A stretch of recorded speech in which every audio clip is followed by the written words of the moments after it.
Christ Triumphant for September 1st.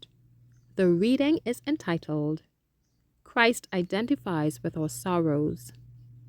John 11:39. Jesus said, Take ye away the stone. Martha, the sister of him that was dead, saith unto him, Lord, he hath been dead 4 days. Christ alone was able to bear the afflictions of the many. In all their affliction he was afflicted. He never bore disease in his own flesh, but he carried the sickness of others. With tenderest sympathy, he looked upon the suffering ones who pressed about him. He groaned in spirit as he saw the work of Satan revealed in all their woe, and he made every case of need and of sorrow his own. The power of love was in all his healing.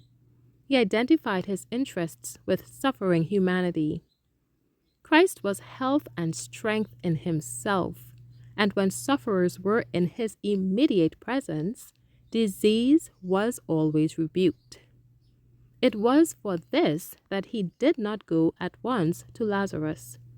He could not witness his suffering and not bring him relief. He could not witness disease or death without combating the power of Satan.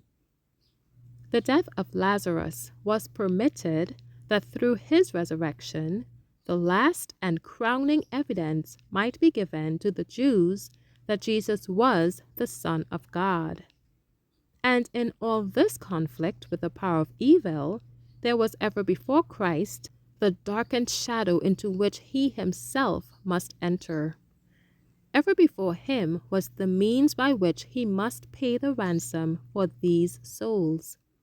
As he witnessed the suffering of humanity, he knew that he must bear a greater pain, mingled with mockery, that he would suffer the greatest humiliation. When he raised Lazarus from the dead, he knew that for that life he must pay the ransom on the cross of Calvary. Christ was strong to save the whole world. He wept at the grave of Lazarus at the thought that he could not save everyone whom Satan's power had laid low in death.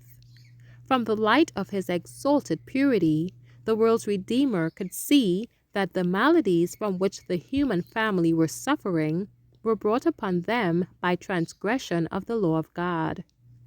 Every case of suffering he could trace back to its cause. He knew that he alone could rescue them from the pit into which they had fallen.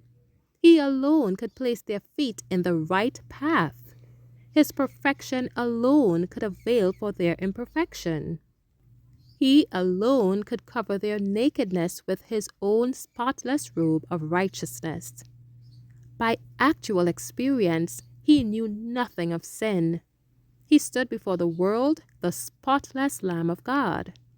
When suffering humanity pressed about him, he who was in the health of perfect manhood was as one afflicted with them. This was essential, that he might express his perfect love in behalf of humanity. Thank you for listening.